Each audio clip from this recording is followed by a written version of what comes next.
Okay, that's the plan. I'm going to start recording. If you can explain it briefly, but your thoughts, I mean or your theory, no, what you think that is going on. But try to explain it briefly, so we don't have to edit it. Just. I think there's been a great deal of historical interest and research into weather modification and to climate modification. And I think if somebody becomes concerned that perhaps there's a covert climate engineering program in progress, if you start to do some research into the historical weather modification and climate modification investigations of the past, you start to find out that there's a great deal of interest in this area.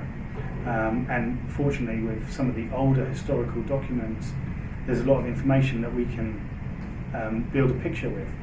So, for example, in 1961, President JFK talked to the United Nations Assembly on 25th September, and during this address he talked about not weaponizing space with weapons of mass destruction, and then he went on to say that all nations would work together to accurately predict and eventually control the weather.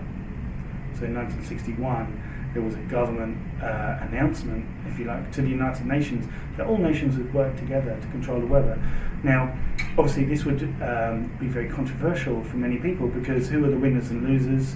And there would be problems with potentially water supply, food supply, and geopolitical problems with who's in control. There could be some nations that suffer with such a weather control program. I don't think it's an easy target to achieve. It's a massive target, and clearly lots of people in history have always wanted this. And as I've looked into more and more military documents and scientific documents from the past and government documents, I suspect that there is a covert program running to create weather extremes, which can be used as the catalyst to put pressure on the public to accept far-reaching social changes that ordinarily they would not be happy to have. So it's like the fear of climate change or global warming is the key to bring about the one world governance system, which I think is the main motivation for the whole issue of climate change or global warming. The whole agenda for me and the information that I've been researching would indicate that there is an agenda behind this that is literally about creating a one world governance system. Why hasn't it been opened up to, why has it remained so by closed doors so long? Well, if we look at history and we look at the dominating powers in the world, you've got European imperialism, and I don't think European imperialism just disappeared because they changed their strategies in the 60s, where they gave sovereignty back to a lot of the colonised nations. What happened at that point was a switch in the power system, where they moved their power to systems of commerce and corporations and banks, and they maintained their power over these nations. And I view the climate change issue as an extension, as a strategy to create a global governance, because it's the one threat that if all the scientific community or the political community and the public at large accept is a global threat, then this is a unifying factor to bring in massive changes. Now, to support that hypothesis, there are new laws already written. There are 500 new climate laws for 66 nations, which were signed off in 2013 to come into play in 2015. Now, many people around the world, even the academics at this institution that I have talked to, have no idea that there are already 500 new climate laws. So that would indicate there's a political motive to this whole climate change issue, because these laws change the way businesses operate, they change the way people will have to live their lives. Could you explain us what is this future that they want us to? Like we were commenting yesterday about the evolution of cars, having us in cities with the smartphones, and I don't know if you can develop this. Yeah, well, they've been planning this for a long time. I think the sustainable development is the agenda, or Agenda 21, which is the agenda for the 21st century. This has been in development since the 1960s. I think in 1972 at Copenhagen they really got the infrastructure together to develop this sustainable development, and then in 1992 at Rio de Janeiro at the Earth Summit they revealed to the public world that they wanted to tackle the problems the perceived problems that there is in the world. And these would be scarcity of resources, scarcity of water, overpopulation, and climate change. So they've invented these. I say invented because I'm thinking of a quote from in the same year from the Club of Rome, where they talk about looking for a unifying. Actually, could I read the quote? I've got it on my phone. I can't remember it exactly, and I think it's important to quote it accurately.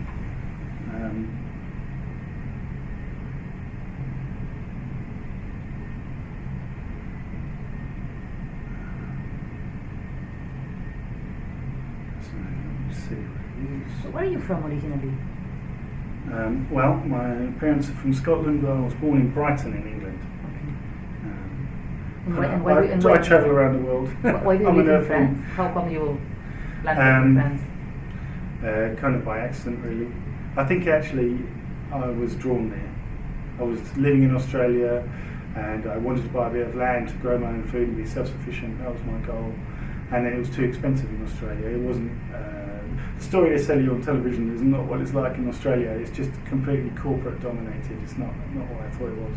And then some Portuguese man said, why don't you go to Portugal? It's great there, it's cheap, you can buy a bit of land for 10,000. I was like, great, okay. So I came back to England, told my friends what I was doing. One of them lived in Italy, said, come and live with me, I've got a hectare of land, you can build a house there, you can live there. So I went there and it didn't work out, we didn't have the money. So I then drove back through France, and France is an amazing country. When you drive across France, it's just absolutely beautiful, and it's vast. And you don't think there's any overpopulation problem. There's no people. It's tiny, there's a tiny amount of people. It's a huge country. So I fell in love with the country. I thought it was absolutely beautiful. I like France anyway, but I always thought it was too expensive. Met a man on the ferry. Man said, oh yeah, I bought a place that was really cheap, 10,000. I was like, I didn't realise it was possible. So then I started looking at it, and I ended up in France. So that's the reason. It was because I wanted some land. So you're now growing your crops and... I do grow some food, but I have no time to look after them, and half the time I grab the weeds and just chuck them out, and I can't look after them because I spend all my time researching or disseminating information and talking to people and communicating. So it just feels, for me in my life right now, that time is really, really essential to try and understand what's going on and share that information, because the agenda is moving on very, very quickly, and they really have set time limits, and they're trying to work to those time limits.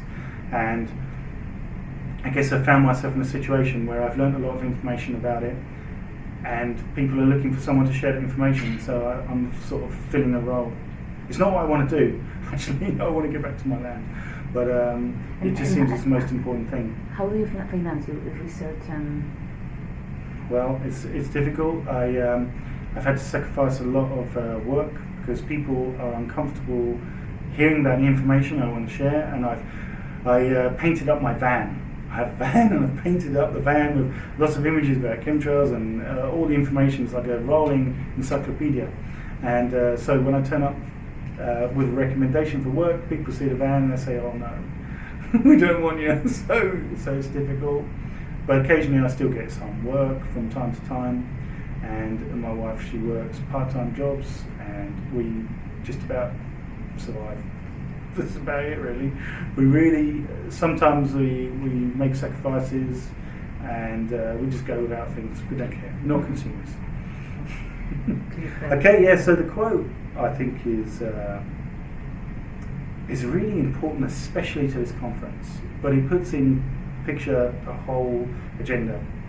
This quote was written in 1992, the same year as Sustainable Development, and it's from the Club of Rome, which was an organisation that was set up in 1968. I think it was set up by John D. Rockefeller and Maurice Strong and some other key people. Mikhail Gorbachev is a member. So some very important people in global society that are members of the Club of Rome. They're the movers and shakers. They're the people that are setting the agenda for the world. So in 1992, at the time of the Rio de Janeiro Earth Summit, the quote from the Club of Rome is, "In searching for a new enemy to unite us, we came up with the idea that pollution, the threat of global warming, water shortages, famine, and the like would fit the bill. All these dangers are caused by human intervention, and thus the real enemy, then, is humanity itself. Believe humanity requires a common motivation, namely a common adversary, in order to realize world government. It does not matter if this common enemy is a real one, or one invented for the purpose." So this is from the sponsors of this conference. The German chapter of the Club of Rome are one of the people that are on the posters downstairs outside of the hotel. So I don't know if they're a sponsor or if they're affiliated or whatever, but they're connected with this conference. So people that made this statement about using climate change as, or the threat of global warming as a unifying factor to create one world or to create world governance, this is the motivation. And if we look at the framework that's being put in place with sustainable development, we can see that there are grand societal challenges that have been designed to literally to change society, to change our values, to remove democracy from governments.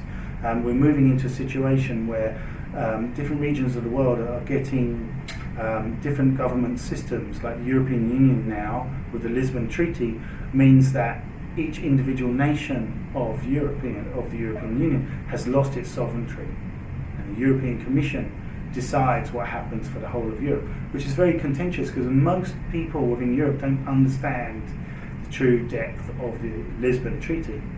It's basically the signatories have signed away our freedoms, our sovereign rights, which is happening in America with the American Union, will happen in Africa with the African Union, and it will happen in the Pacific Rim with the Asian countries.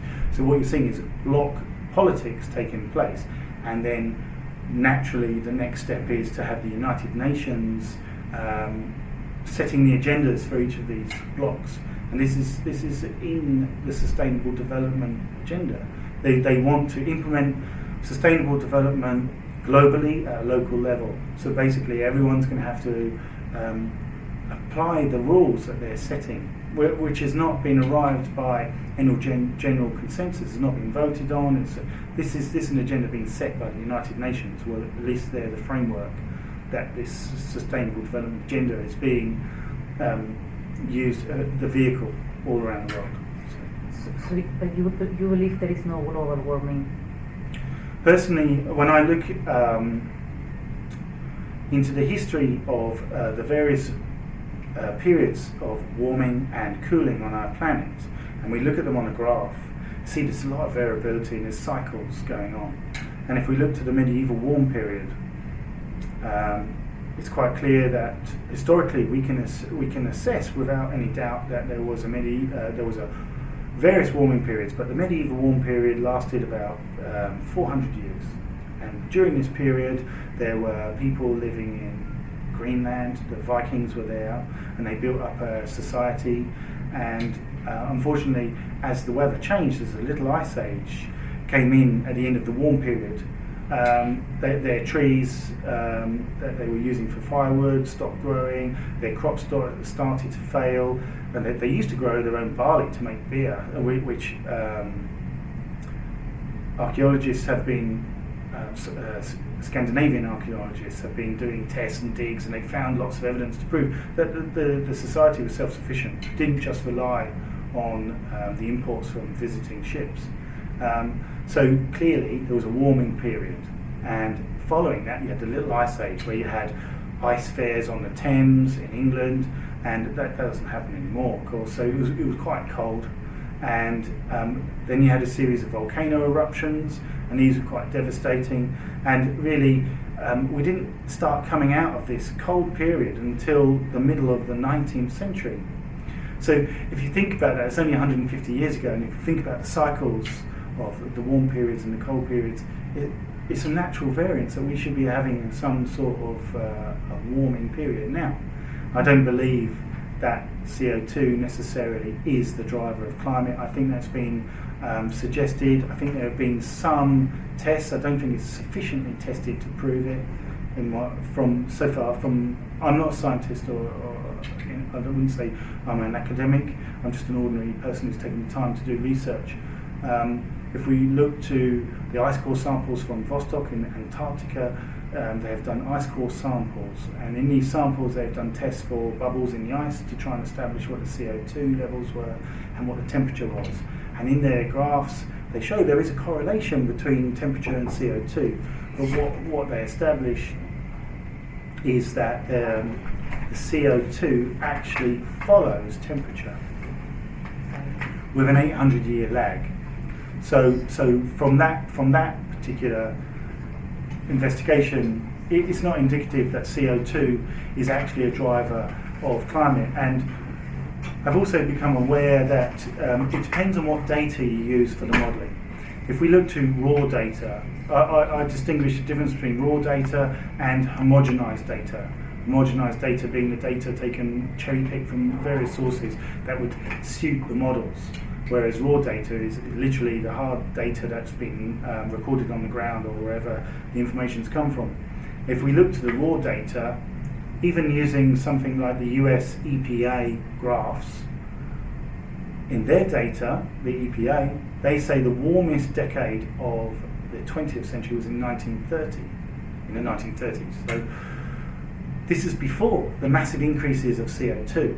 So using that example, you would have to question, is temperature really being stimulated by CO2 when the CO2 really hadn't risen that much then? And in similar, if you looked at other sources of raw data from newspaper reports, for example, in Australia in the 1890s there were terrible heat waves that killed thousands of people, and it was the same in the 1920s and the 1930s. So we have good evidence of these temperature rises, these heat waves, that are not attributed to the CO2 rise. So for me personally, I'm not satisfied, but I'm no scientist. I'm not satisfied with the whole scenario that CO2 is the cause of the greenhouse effect, and so I'm very sceptical. And I know that's not very popular amongst all the scientists that have established their facts, and they want to move on from that. They want to greenwash the idea that CO2 might not be a driver. They want everyone to totally believe that CO2 is the cause of global warming. I personally believe it's the sun. I believe that they are not looking at the activity of the sun. If they started to include the activity of the sun, just simply the electromagnetic activity of the sun, they would start to find there are correlations with the changes in our climate. And I find if I raise this issue with the climate scientists, they're very uncomfortable. They would rather dismiss that type of investigation. So I find that from what I'm gathering from this conference is that there are particular parameters they are comfortable with. If you move them into other areas, they're very uncomfortable, and they don't welcome that type of questioning. There have been many different weather modification programs historically, and over 100 nations have been developing weather modification techniques over 70 years. So there's a great deal of interest in controlling the weather, and for these scientists not to recognise that changing the climate locally, the weather, where you are in a microclimate, doesn't affect the whole globe when it's happening on a huge scale. I think that's a really strange oversight that starts to make me question, well, what's their real agenda? Are they really interested in it? They seem to feel it has no effect. Personally, I hear contravening, words. I hear them saying that such a simple thing like a different type of vegetation could affect climate because there's more soil exposed and more evaporation that could affect climate. So on one hand, certain types of crops that cover the soil, they might reduce the amount of evaporation. That might affect the climate. But if you're talking about weather modification, they say, for me, weather modification is far more impacting. It's quite clear it's going on all around the world. There are literally hundreds of weather modification companies making huge profits, and the weather modification, the number of weather modification companies is just increasing all the time. So if it's not profitable, why are their profits increasing? Why are they prolificating? It's literally thousands of them in China. They're all around the world. So as far as I'm concerned, these climate scientists are working within parameters. And that to me I begin to question their why are they so limited with their parameters. And I only have to look at the conference today. There's a lot of political talk. It's not all science. This is more politics really than anything. Border disputes and how to get people to accept new governance and what changes it will mean to society, and will they accept it. And really, it seems, in my mind, to be a political agenda rather than a scientific agenda. And also, yesterday you mentioned about this. You mentioned a concrete image of the future, where we live in cities that we cannot have freedom of movement, and if you can briefly explain that. That's why we won't have cars. Yeah, with sustainable development, they're literally. They're building us up. They're saying there's a fuel shortage. The fuel particles from the emissions create problems with the environment, and they're congesting cities on purpose. I actually know somebody who works on town planning in Brighton back in the 90s, and having grown up in my hometown Brighton, it was very easy to go and drive. When you were learning to drive, go drive anywhere, park anywhere, no problem. So obviously it's more people now. It's a popular city. But this guy I know who's from town planning, I complained to him one time when I was talking to him at a party, and I said, I can't believe how congested Brighton has become.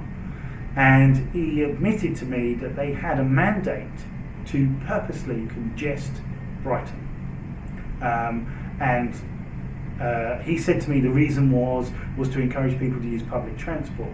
But when I look back at it now, I wonder what the real agenda was. Is it to give the impression that cities are congested?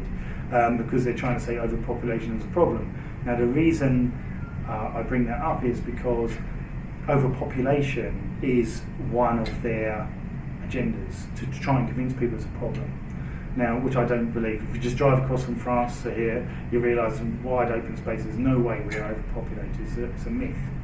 And in fact, if you gave every single one person on this planet a quarter acre of land, you could fit every single person inside Australia with half of Queensland still empty and the whole of the world empty. So that gives you a scale of every single person have a quarter acre of land. That's the idea that we're overpopulated is ridiculous, but because of the congestion, that then stimulates public opinion that they need to do something about it. So their response is to create these big city urban developments called future cities or smart cities, and these like Berlin is it's a very good example actually. 20 years ago when I came to Berlin, it had a feel of a very spacious city. It didn't feel like a capital city or a former capital city, but it was very expansive. Lots of parks, lots of lakes, lovely cycle lanes everywhere. So it's a great city environment to live in. But and now, 20 years later, when I'm here, just outside the window there, we can see a new building development.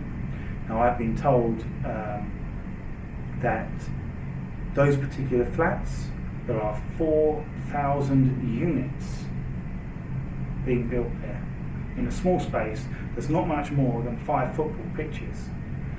So what we're looking at is an example of the future cities where they want to cram as many people into the cities, but designed with eco-friendly housing. So it's low-cost heating. It's there's a lot of people in one area, so they'll try to create jobs in this area, presumably. But it's really about compacting people into the cities. Because if we look at sustainable development, what they have is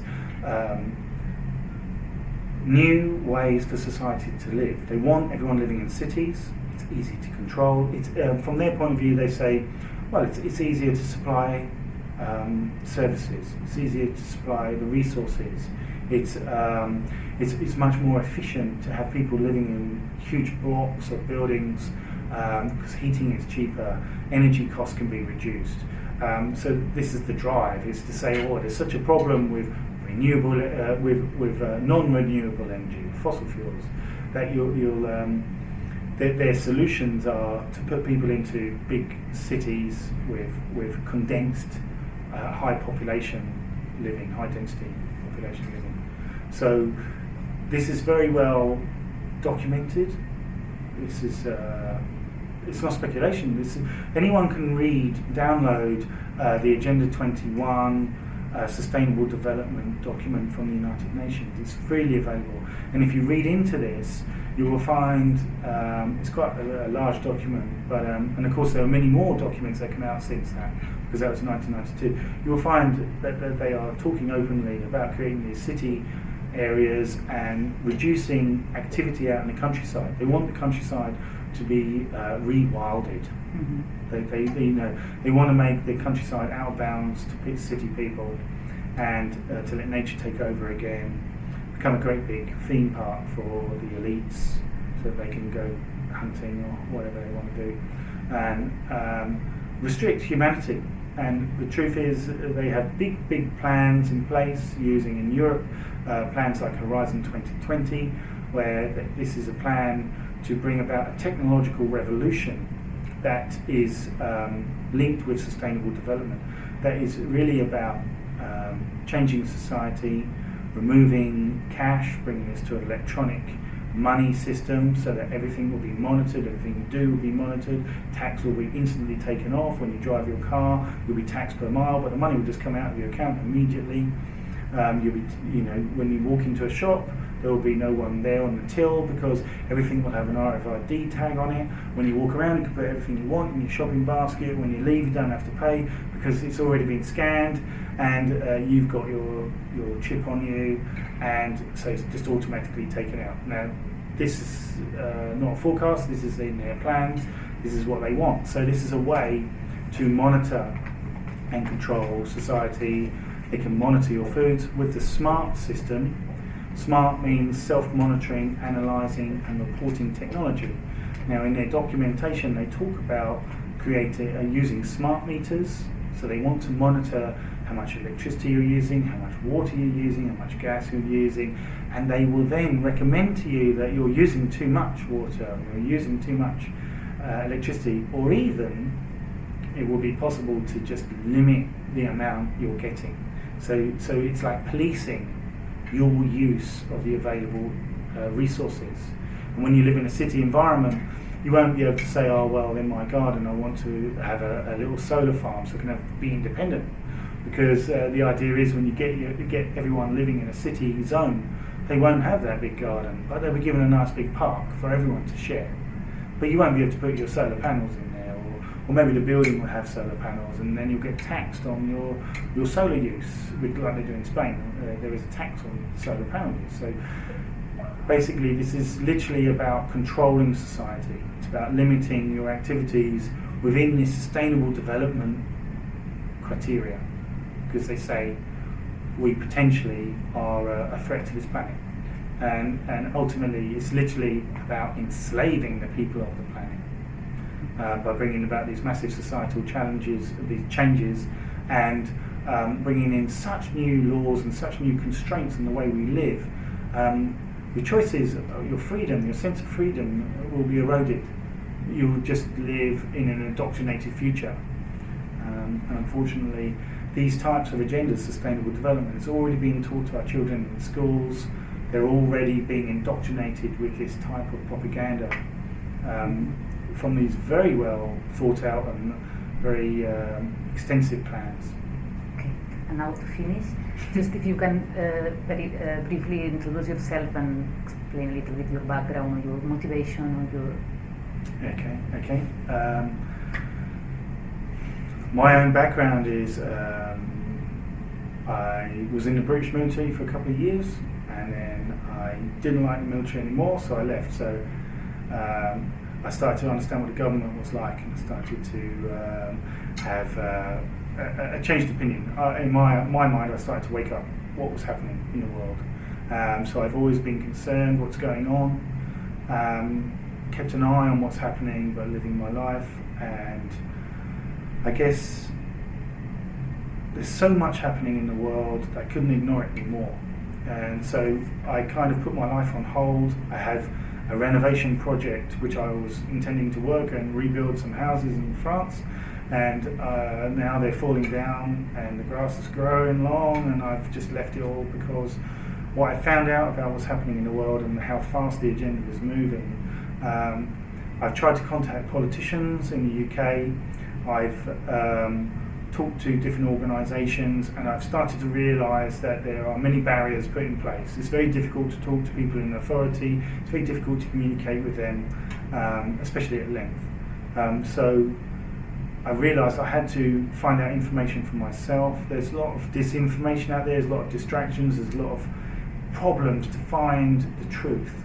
So I took it upon myself to just research as much information as possible, and I ended up being invited to speak at a conference because I started to share videos of what I was seeing in the sky on YouTube, and lots of people started to follow. I've got 10,000 subscribers, which is very encouraging. I've only been doing that for 3 years now. Had over 3 million views of my videos, so lots of people were interested. I was invited to speak at conferences. It was a big departure from what I was used to. It was a very big step. It was very interesting. So I spoke at 10 conferences around the south of England, and a lot of people want to hear more. So this just encouraged me. It seemed that there was a need. So I've just taken up the challenge, and I just do all I can because I feel the clock is against us. I understand the magnitude of this massive agenda. It's huge, but I think it works by deception. I think the majority of people don't really understand what's going on, but the information is out there, so if they become motivated to look for it, they can find it. And I find that very encouraging. They do hide a lot of information, but a lot of information is there. So if people are willing to look for it, they can find it, they can verify it, they can understand what's going on. And I think that most people, when they start to see the bigger picture, they will be horrified at the reality of what we're faced with.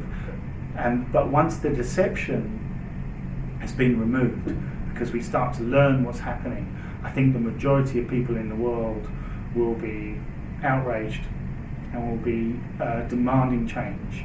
And I don't underestimate my faith in people. I think people are absolutely amazing, and they will rise to the occasion when they learn the reality of their situation. So I think that's my motivation. I'm just hoping everyone wake up. Thank you. Okay. Thank you.